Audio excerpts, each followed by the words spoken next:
answer to increasing women's chances of falling pregnant through IVF. Perth researchers have discovered those who are vitamin D deficient are 3.5 times less likely to fall pregnant, and experts say this could be a game changer. For 6 years, IVF failed for Ch9 and Sam Burton.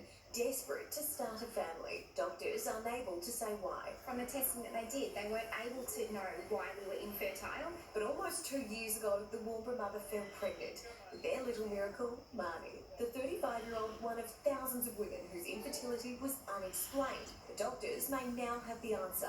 Up to 15% of unexplained infertility, we can't find a reason. So being vitamin D deficient may be a contributing factor. Researchers at Curtin University testing the cells of 300 women and discovering vitamin D holds the key to fertility. The women who had a sufficient level of vitamin D actually were around 3.5 times more likely to develop a mature embryo, and these are much more likely to result in those clinical pregnancies. 1 in 6 Australian couples require IVF to fall pregnant.